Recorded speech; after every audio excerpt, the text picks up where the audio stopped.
on in our hub, I think we will have no problem filling up interesting seminars every week. Before we jump into the seminar, I also want to mention that our thoughts are with all of our colleagues in Southern California who are affected by the fires. I know that we have at least one and maybe more of our California Dreams researchers who have lost their homes, and many are evacuated. And some of the facilities are even under some danger. And so we decided to proceed today because this is being recorded and because we have a whole agenda set up. But our thoughts are with our colleagues that are have their attention elsewhere today, and we look forward to them being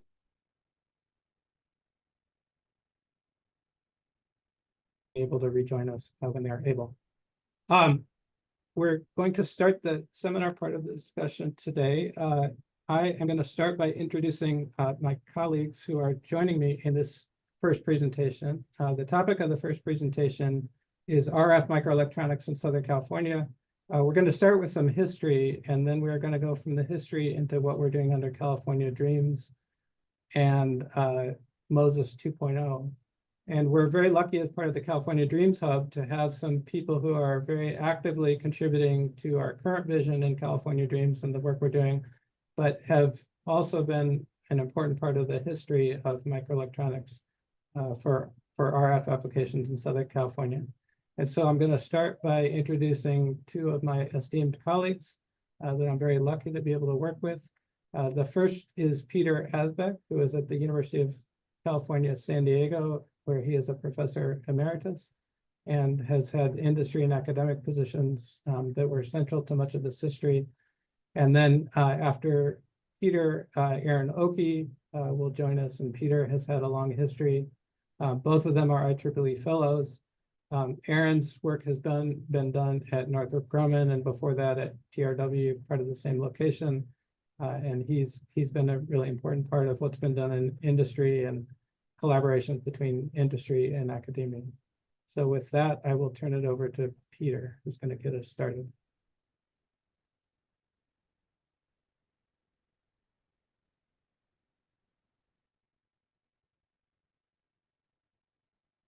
And I hope you can see the slides appropriately at this time. So, yeah. Great. California Dreams benefits a lot from the fact that Southern California is a real powerhouse for RF, microwave, and millimeter wave electronics. So in this presentation, and Aaron's to follow, we'd like to describe a little bit about how this came to be over the actually a long period of time, and how it's continued to be sustained. So this review of the history, however, is going to be kind of a whirlwind tour because of the limited time. So the seeds for the emergence of Southern California in electronics were actually planted in the 1950s and 60s. There were a variety of key national needs that emerged because of the development of radar, the fact that satellites and space utilization was emerging, and there were accompanying needs in the communications area. Bell Labs was focusing primarily on fiber optics and terrestrial communications, but for aviation, satellites, missiles, and so forth, you need mobile platforms and untethered communications. So that means microwaves. And the aerospace industry focused in Southern California was very happy to comply. So let me see. I think things are advanced a little bit too quickly. So this was made possible because the US government provides some massive investment. One of the leading companies from the beginning was Hughes Aircraft Company, and this involved many areas: aircraft, satellites, missiles, and all of these required advanced electronics. And Hughes was at the forefront of this. They established a very large complex covering a lot of Culver City in Los Angeles. This is actually neighboring areas where there have been fires raging. They were very active. The charts show some of the radar testing going on in the late 1950s. And by the time of 1980s rolled around, Hughes was the largest industrial employer in California, as well as the largest employer in LA and the largest US defense contractor. One of the significant strengths of Hughes was because of the infusion of talent from universities, and in particular from Caltech. There were some experts, Simon Ramo and Dean Wooldridge, that joined Hughes and rapidly produced advances in radar, particularly missile-based radars. So Hughes grew incredibly, and then it came to the point where the US government was a little bit worried about this concentration of effort at Hughes and the fact that the management was a little bit flaky. And this tends to be associated with Southern California, by the way. But the government encouraged Ramo and Wooldridge to form a separate company, which they did after an infusion of funding from Thomson Electronics, and this became TRW. And TRW became a leader in electronics and satellites. They produced the first successful US satellite, Pioneer 1. Hughes continued to be very active and made the first lunar lander satellite, the first geosynchronous orbit satellite, and others. Rockwell also joined the party, absorbing a lot of North American aviation, and they were responsible for the first block of GPS satellites, among others. Now, Hughes no longer exists in the form of an electronics company that we had been seeing in earlier days. I don't know, some time ago, if one landed at LAX, one could see a whole series of Hughes buildings in the skyline. But now Radar Systems Group went to Raytheon. Space and Com was absorbed by Boeing. Missile Systems Group has a lot of combinations in its past, including General Dynamics, and overall Hughes was purchased by General Motors. But there's a lot of legacy in other ways. One of the interesting developments on the commercial side, rather than the strictly defense electronics, was the formation of DirecTV based on the expertise in satellite communications. And this has been quite successful. Some years ago, it was purchased by AT&T for $49 billion. And it retains a lot of activity in Culver City. Similarly, Rockwell International has fissioned, and a lot of it went to Boeing. But Rockwell Semiconductor, for example, has given rise to various companies, Skyworks Solutions and GaAs, absorbed by Tower Semiconductor, which have been active in providing advanced electronics for communications applications. TRW also has had significant legacy in this area. The HBT technology developed by Aaron and others has been the basis for production by RF microdevices of a lot of their electronics, which are provided to a lot of organizations for communications applications. And RFMD joined with Triquint to form Qorvo in recent years. Now, one of the legacies in terms of advancement of electronics has been occupied by the research laboratories of the different companies. Hughes, now it has become HRL Laboratories in Malibu, California. Rockwell Science Center has given rise to Teledyne Scientific and Imaging, also in California, and TRW is now part of Northrop Grumman.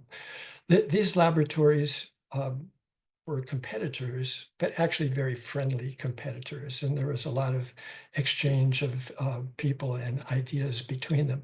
It's interesting to note that for many years, the leader of electronics research in HRL laboratories and the leader of the Department of Electronics in Rockwell were actually next door neighbors in Thousand Oaks, California.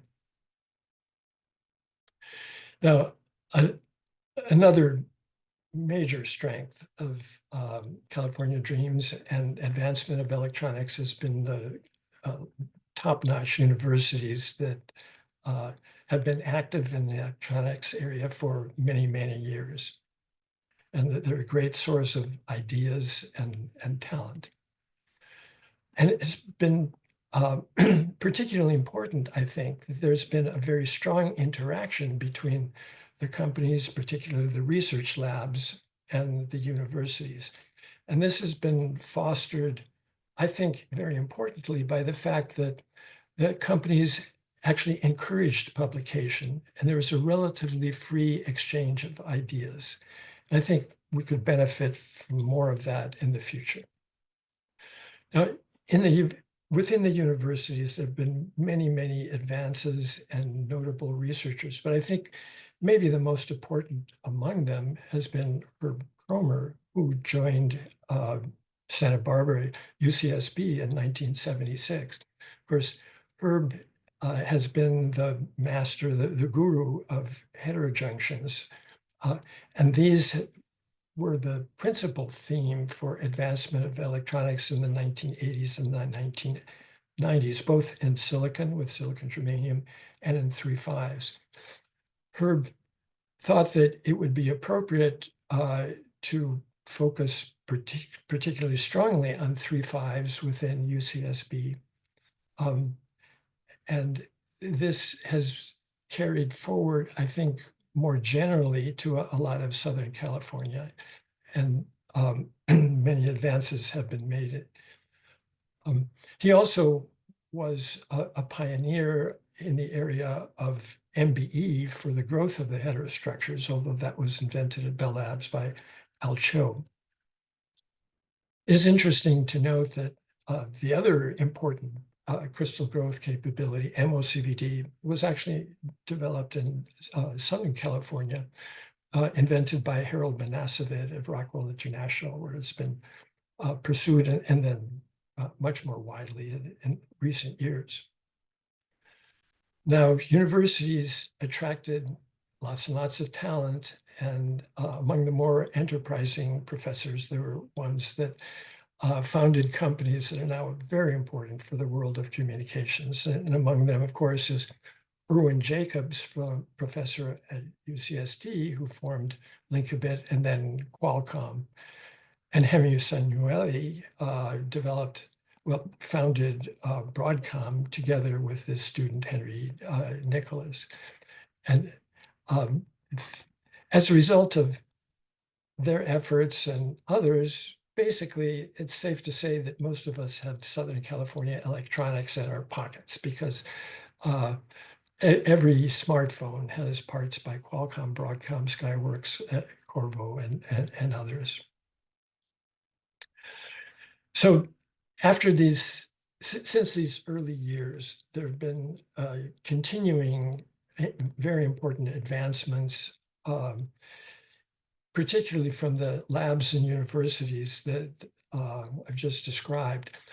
And I'd like to quickly go over a number of these important ones. HRL Laboratories has been the forefront of electronics for many, many years. And it's interesting that their leadership extends back to the indium phosphide-based HEMT days. And they were developing circuits at D band and G band all the way back in 1995. It's kind of incredible. Perhaps some of the listeners weren't even born at that time. And they continue to be at the forefront. For example, in gallium nitride, they've been a leader in the scaling of the gate lengths and overall dimensions. And this has been introduced already in foundry basis. And they've been leaders in the use of the graded channels to improve linearity and a variety of other performance advances. Rockwell Science Center, for many years, was a leader. They produced the first LSI gallium arsenide devices and led in HBT and HEMT development in 3.5s in gallium arsenide. And it's interesting that a number of the people from early years continue to be important in different ways. Jim Harris at Stanford, Dick Eden, Frank Chang at UCLA, and I should point out Mike Kim, researcher at Rockwell. It has been very important in the development of HBTs together with Aaron at TRW. Now, the successor to Rockwell International in Thousand Oaks is Teledyne Scientific, and they have been very important in advancing technology, particularly in partnership with UC Santa Barbara.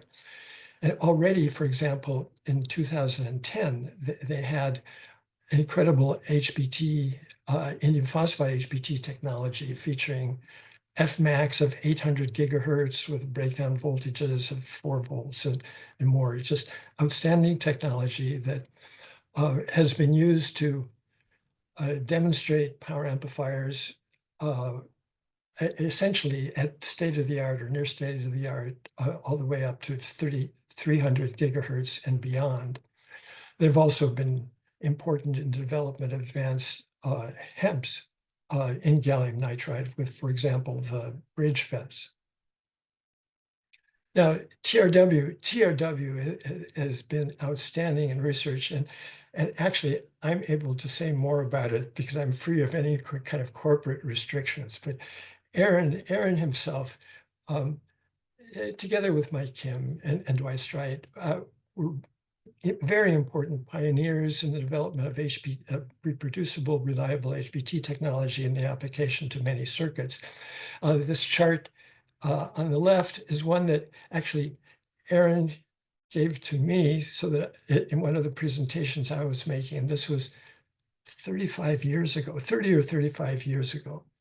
There have been many, many advances, but one certain highlight is the fact that TRW, well, Northrop Grumman perhaps, made the first amplifier for 1 terahertz inputs and outputs. This is really a tour de force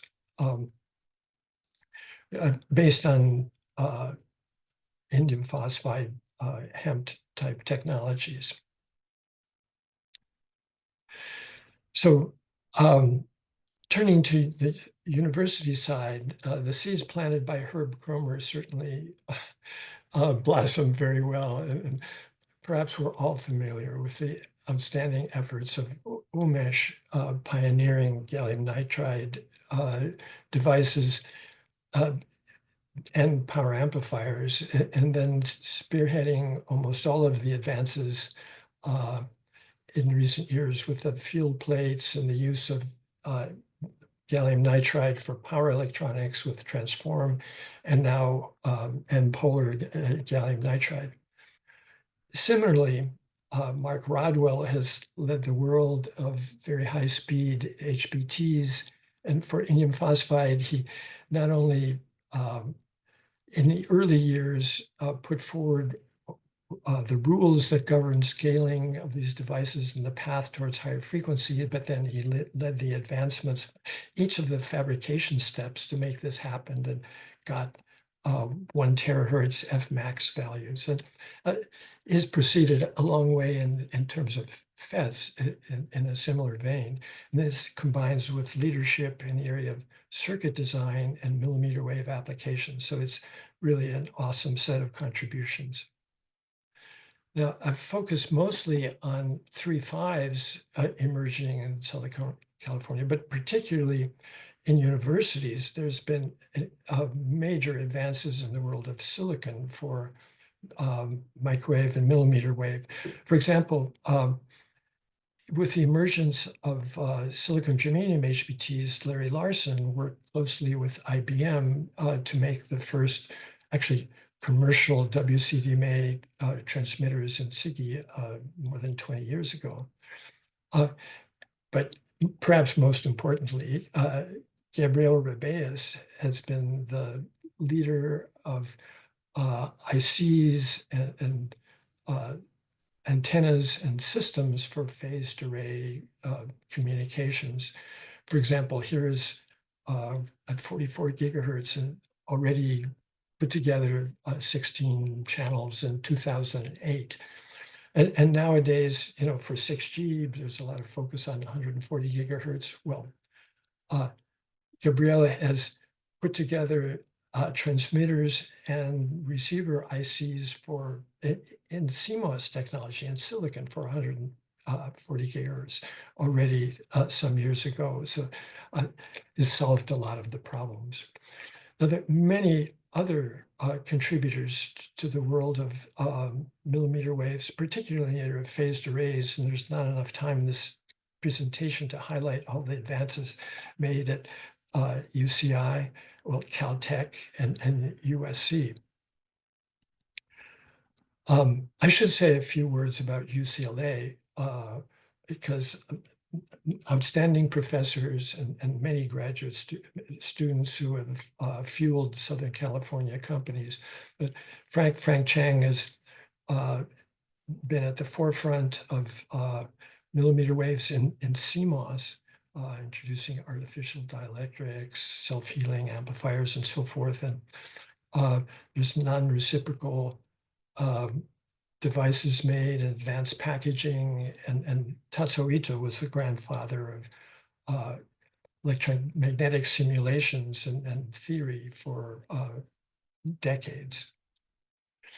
So at this point, I should say that a major factor in having the success in electronics in Southern California has been the close interaction with sponsors who've been actually champions of the technology and provided inspiration, direction, and support over the years. So with that, I'd like to end and turn things over to Aaron. Okay, thanks, Thank you Peter. very much, Peter. Yeah, thanks. Okay.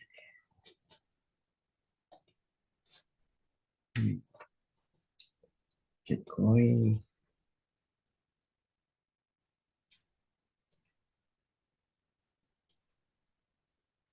Oh,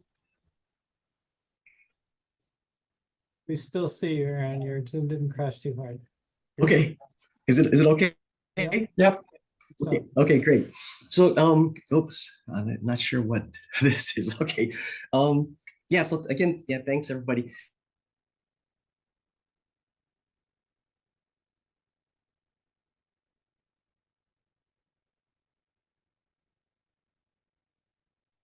Aaron, you're muted, and we lost your screen. Maybe he did crash. But we still see him. The video's moving.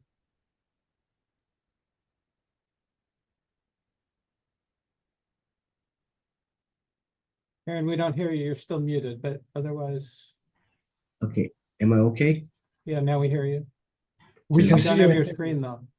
Let me Yeah. let me try. Okay. Can you see my screen? Yes, now we can. Let me try to see if I can do this presentation mode. Is that okay? Yep. Okay, thanks. So again, yeah, again, my apologies. I'm a little bit sick, but I'm going to try to power through this. I'd like to start by mentioning a few things actually about Peter. As Peter is a legend in microelectronics. When I first started at TRW, I was hired by Michael Kim. Michael and Peter were very good friends from MIT, and I was hired to work with Michael and develop GaAs HBT technology. One of the first things I did was read the technical literature, and many of the publications were from Peter. He's a pioneer in this field, and whenever I had device questions, Peter was someone I could ask for insight. He was always happy to help. Now he's a professor at UC San Diego, passing on his wisdom and knowledge to the next generation to help us build our future workforce. Our company has a long and rich history in Southern California. TRW, now Northrop Grumman, was founded by Simon Ramo. He founded our company in 1953, and 1 year later, in 1954, he invested heavily in microelectronics. This was just 7 years after the solid-state transistor was invented at Bell Labs, and many years before Gordon Moore developed Moore's Law.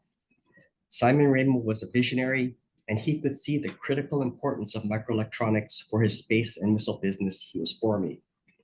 Since that time, we've had state-of-the-art microelectronics in our company, and last year we celebrated our 70th anniversary of microelectronics innovation at Northrop Grumman. The early technology was in silicon, but by this, that technology became commercialized, and we focused our investment in compound semiconductors, starting with gallium arsenide.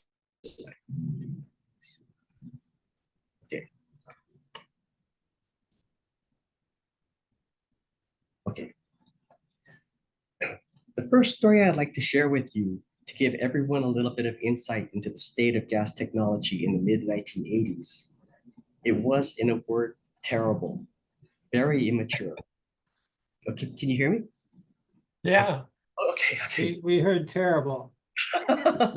Yeah, it was extremely immature.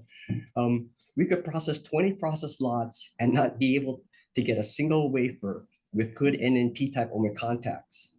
In compound semiconductors, the crystal material has a very high surface state density, and so you need to have very high doping to create tunneling ohmic contacts. Much of the problem was due to poor control of the basic material epitaxial device layers. We used a process called molecular beam epitaxy. A huge advancement for us came after Dwight Strait joined our company.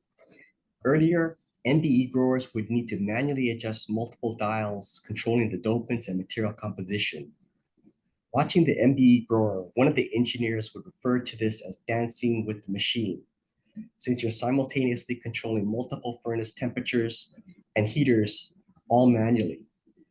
Dwight implemented full computer control, and this was a game changer in terms of reproducibility. Later, Tom Block and others continued to advance our MBE capability, and we still use this technology today for our terahertz transistors.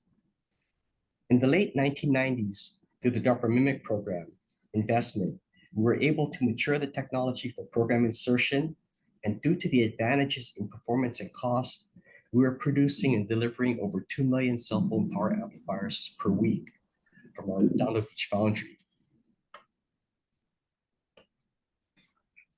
In 2018, I remember going to the Pentagon and discussing the seeds of what is now the Emmy Commons program. We were all concerned with the loss of onshore US microelectronics manufacturing and packaging capability. The Emmy Commons program is part of the CHIPS Act, which is an effort to reinvigorate our microelectronics capability to put the US on equal footing with the realities of worldwide investment other countries are making in microelectronics. What was envisioned by OUSD was a combined effort of academia, commercial, and defense industry coming together to advance our nation's capability in microelectronics. As Peter mentioned, Southern California has been a great place for microelectronics. We have several of the major compound semiconductor core foundries, plus the great universities in this area and the aerospace industry. For my 39 years in microelectronics, we would be friendly competitors with the other aerospace companies and foundries. The Emmy Commons program is the first time where all parties are teaming together, all working together to strengthen our nation's microelectronics capabilities for both economic security and national security. Today, our compound semiconductor foundry in Redondo Beach produces chips for major US programs of record, as well as developing new next generation technologies for DARPA, the Trusted and Assured Microelectronics programs, and the Tri-Services. In addition, we offer commercial standard product chips and foundry services through our MPS organization, and now teaming with MOSIS 2.0 through MOSIS 2.0 as well. Thank you for this time, and I'll turn it back over to Steve, the director of California Dreams team. Thank you very much, Aaron and Peter. Those were great presentations. I am going to follow that with a little more history and then a quick transition to what we are currently doing under California Dreams and why all of this history is relevant to what we're doing here. So in parallel with all this important work going on in Southern California in RF microelectronics and analog circuitry, there was a revolution led by Carver Mead and Lynn Conway in VLSI that started around 1978. And this revolution enabled designers to work independently of fabrication facilities. So until this revolution happened, designers of microelectronics and digital circuits in particular basically had to be physicists, had to understand how the circuits worked at the low level.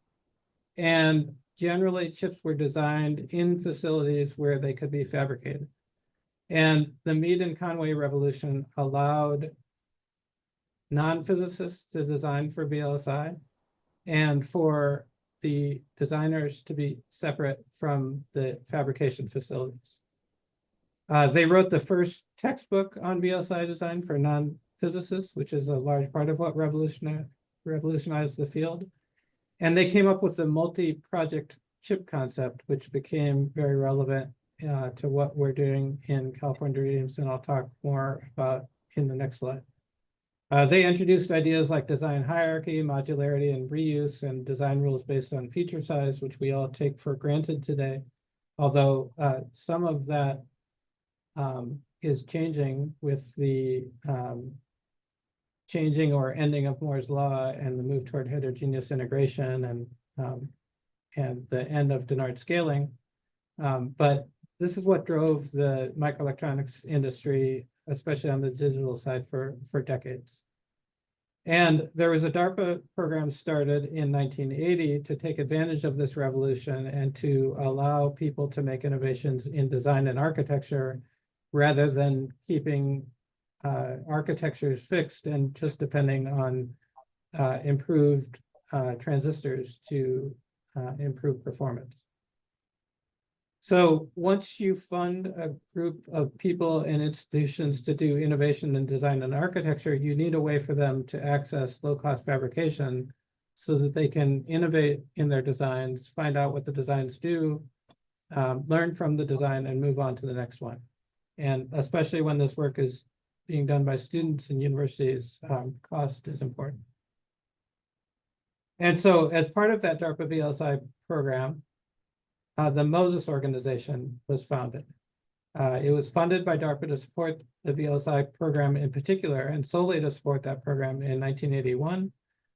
Danny Cohen, who I had the pleasure of working with in a different capacity, was at the University of Southern California's Information Sciences Institute, where I am today as an associate director.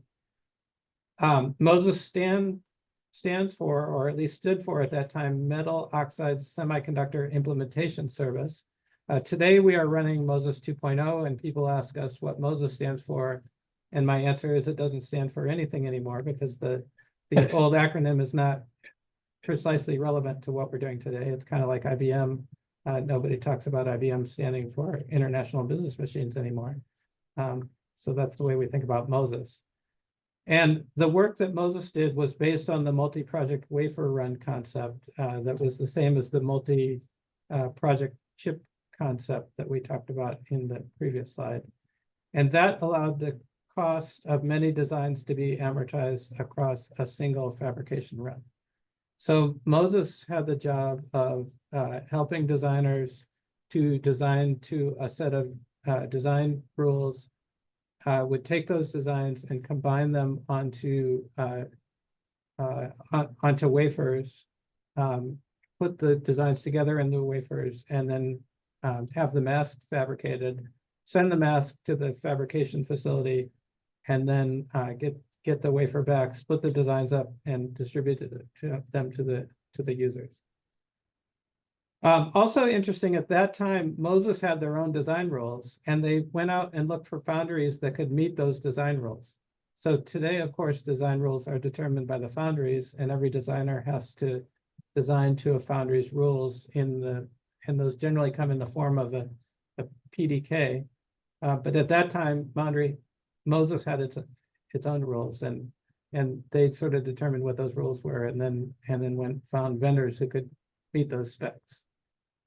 The picture there is Danny Cohen back in his prime. We lost Danny in 2019, but he made many interesting contributions. And the figure there is from an old ISI annual report, I think in 1981 or 1982, showing this idea that a designer could be on a computer anywhere on the ARPANET at the time, what we now call the internet, could submit a design to ISI. ISI would work with the IC industry to have the chip fabricated, and then the design would be sent back to the original designer. So MOSIS was funded specifically for that one DARPA program, and it was not a self-sustaining service when it was founded. It was only to provide support for designs for that program. And from 1981 through 1985, which I don't know for sure, but I would imagine is roughly the length of that VLSI program at DARPA. MOSIS was 100% funded by DARPA. It was funded by the sponsor to do multi-project wafer runs for that sponsor and the performers under that program. Then from 1985 to 1994, DARPA started to get a few designs that would come in that were not under the sponsored research programs, and it got about 5% of its revenue from what we call commercial customers. Those commercial customers might be sponsored by government programs themselves, or they might be purely commercial, but the important part is they come to MOSIS independently because they had need of a service. And the government sponsors also were diversified. So while MOSIS showed the success that they did for the DARPA VLSI program, NSF realized that they were funding VLSI research at universities, that they could take advantage of these programs, and so did other DoD entities. Between 1994 and 1998, that 5% of revenue that came from commercial sources grew, and DARPA basically became self-supporting with limited sponsor support. And then from 1998 to 2002, MOSIS became 100% self-supported with no sponsored government support. Between 2002 and the present day, MOSIS was primarily self-supported with growing competition from foundries and other services, although it did have some support from government sponsors. And when I say that MOSIS had growing competition from foundries and other services, by this time, the MPW concept was well accepted. The innovation had come many years before, and so other entities had adopted this model. And so, for example, each of the major silicon foundries run their own MPW services and still do today. And so MOSIS didn't quite have the same unique niche it had when it was founded. MOSIS continued to operate and be self-supporting, but it was a harder business to be in. We were basically left at the discretion of the foundries when a customer was too small or too much trouble for a founder to deal with. They could send their business to MOSIS, but the foundries determined the cost for MOSIS because the fabrication ultimately had to be done at the foundry, and could determine what customers we could take on. And so it was a difficult business to be in. And so that led to the MOSIS 2.0 concept as part of California Dreams, but I have another slide that helps take us through that transition. So in 2001, before there was any CHIPS Act and before we knew anything about any program called the Microelectronics Commons, we began a study at USC ISI to re-envision MOSIS and to figure out how we could revitalize MOSIS and make it relevant to the current environment. And I took on the responsibility within ISI to help lead this study, although my research area has been different from microelectronics, and so I didn't have the technical expertise, and I needed to find somebody who could help us conduct that study. And I was really lucky to be introduced to Zach Lemnius as part of starting up this study. And Zach brought his colleague, Brian Cohen, who was a really important part of this study. We lost Brian in 2002, but really appreciated working with him and the contributions he made. And so there was a lot to the outcome of this study, but I'll just summarize it saying that we developed a vision for MOSIS that included supporting advanced research and training partnerships, commercial secure IC development services, and trusted government service provisions. And we saw a niche for MOSIS in this new world, but we needed funding to expand and transform the team. The team that was left at MOSIS was very skilled and talented, but it was solely in the business of MPW, mostly for silicon foundries, a little bit of 3.5, but was not of a size and scale and with all the expertise needed to carry out this vision. So around that time, we started planning for the CHIPS Act. We started to hear rumors and see drafts of a legislation that Congress might be able to pass that would revitalize microelectronics manufacturing in the US. It was exciting to hear about that.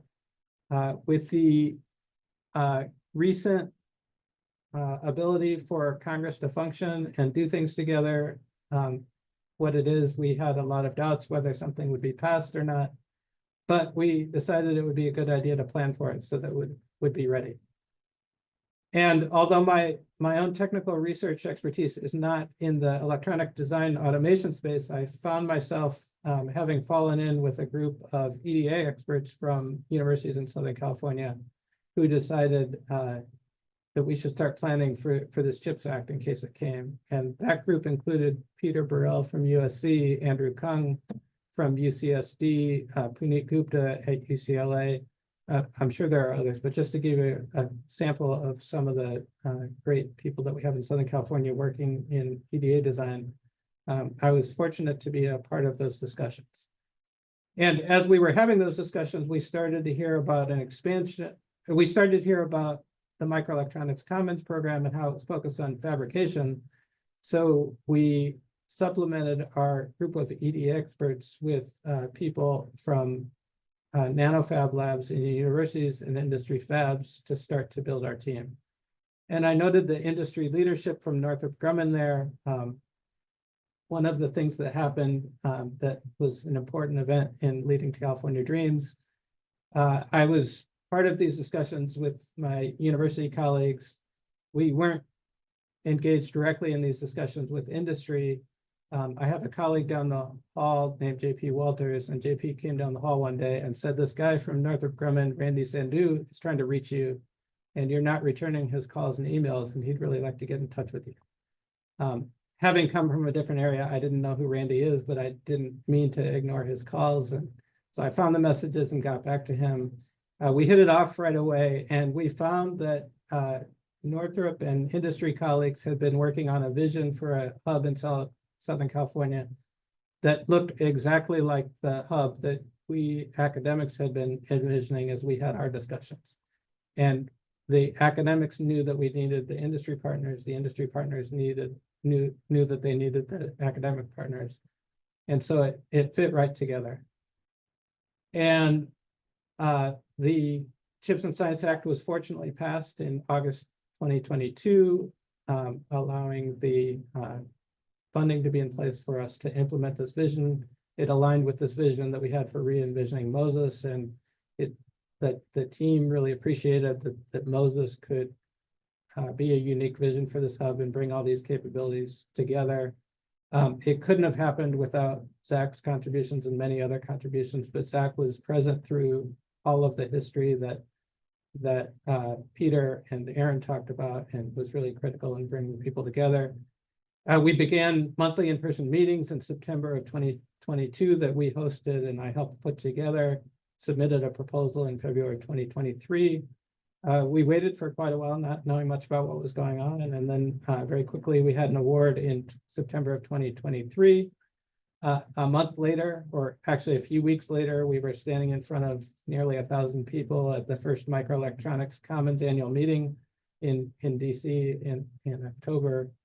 We had our first project awards, $32 million in project awards for the first year of projects in September 24, and now have a contract in place with funding for the second year of hub operations and a contract to be funded for the third year. So it's been very exciting to see this dream come to fruition.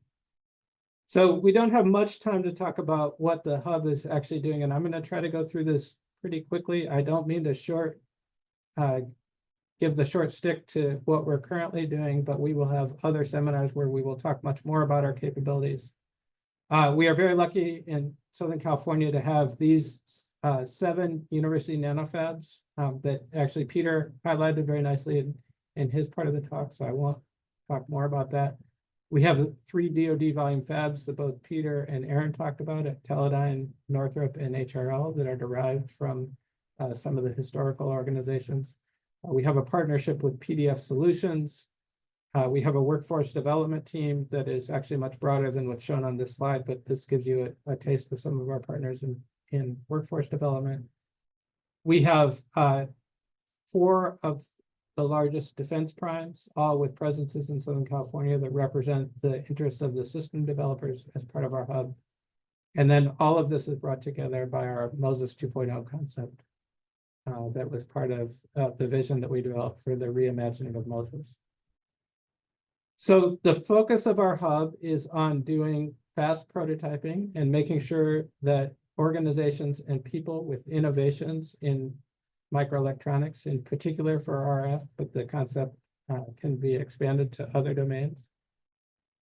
And allowing those people with innovations to turn around their prototyping quickly so that they can iterate on those designs, learn from each design, and do something better. So we have the concept here that a user comes into the MOSIS 2.0 organization where we have a team of engineers that we call the PIES team that provide access and technical services in interacting with our lab and fab facilities.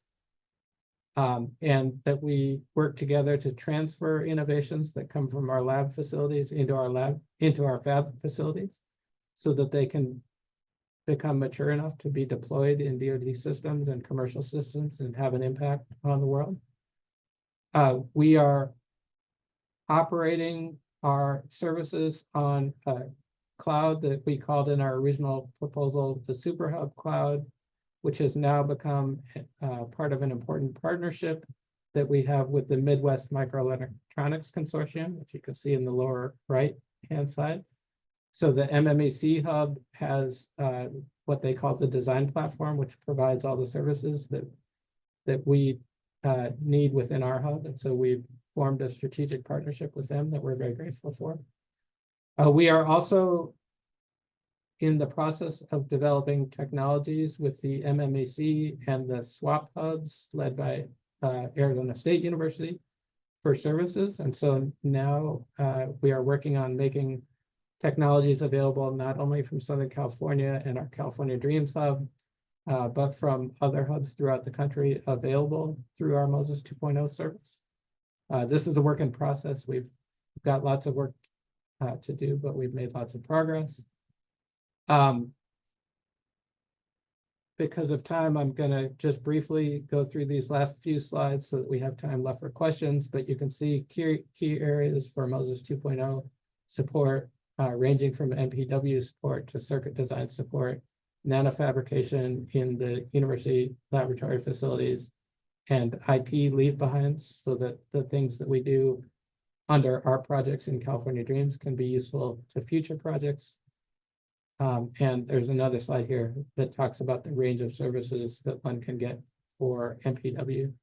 We'll be having a panel on MOSIS 2.0 services at GoMac Tech, and we are also planning kickoff meeting or developers conference for MOSIS that is not yet scheduled. So stay tuned for more about the MOSIS 2.0 services. And so we're excited to take advantage of the rich history in Southern California and the capabilities we have here, and the history of MOSIS to bring together these new capabilities and innovation under California Dreams, bringing all these capabilities together at this scale for the first time and making it all available through MOSIS 2.0. As I said in the beginning, this is the first of a weekly seminar series that we hope will go on indefinitely. You can see that we have a list of speakers here that is very exciting and includes many of the names that you saw in Peter and Aaron's summary of some of the history. As I said before, these are people who have not only been part of the history, but are part of the current innovation that will lead to future innovations within our hub. And so we're really excited about that.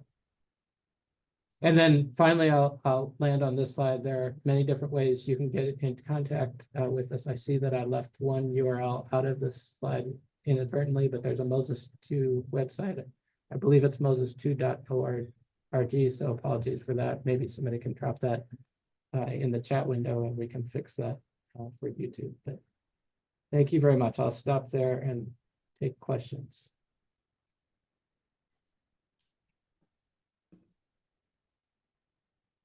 If you have a question, please use the raise your hand icon so I can unmute you.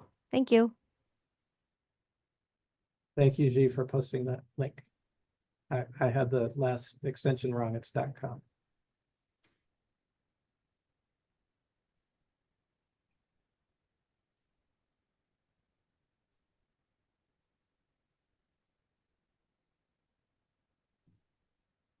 Did we have planted any?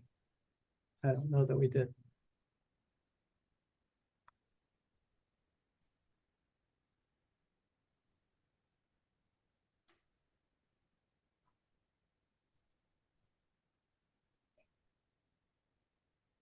I didn't, oh, I have a hand up. While we're calling on the hand up, I'm going to mention that I see Wes Hansford is on the line. Wes Hansford was the director of MOSIS. I don't know through what years, but just before the present era. So thank you, Wes, for your stewardship of MOSIS and for joining us and being part of California Dreams.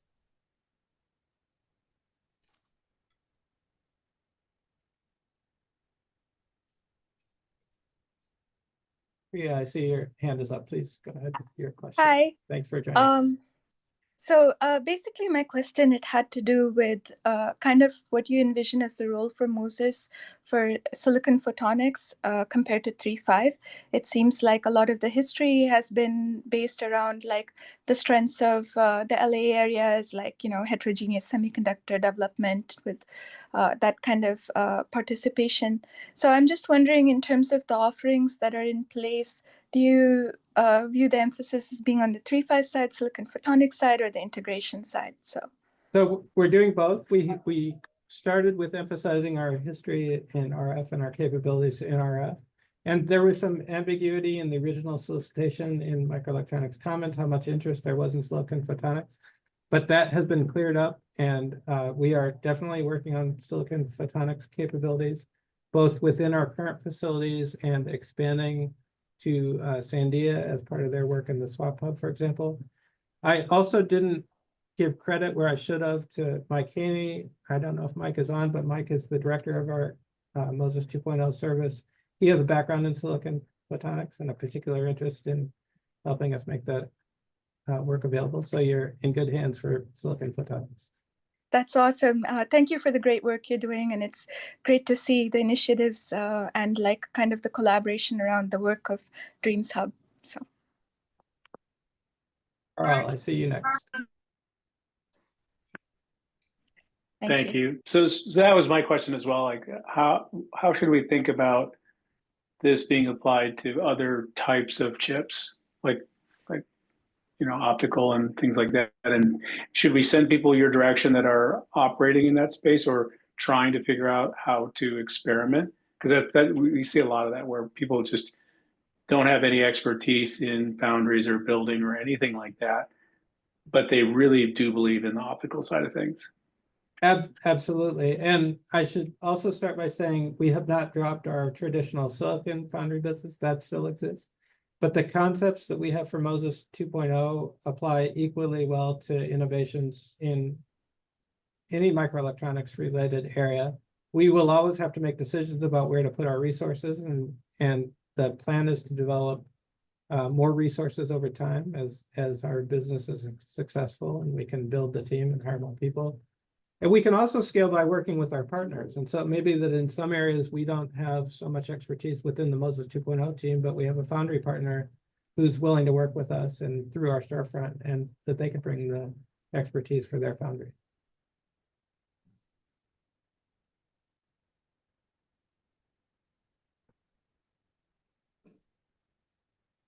We probably have time for maybe 1 or 2 more questions before it's 4 o'clock.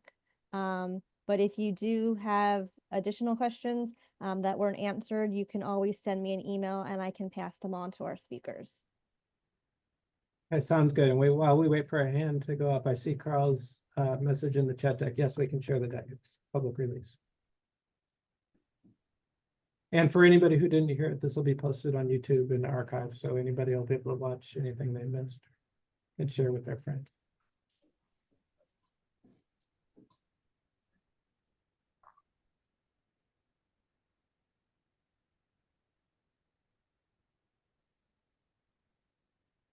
The video link we don't have yet, but we will share that when it's posted on YouTube for the recording. That'll be via YouTube.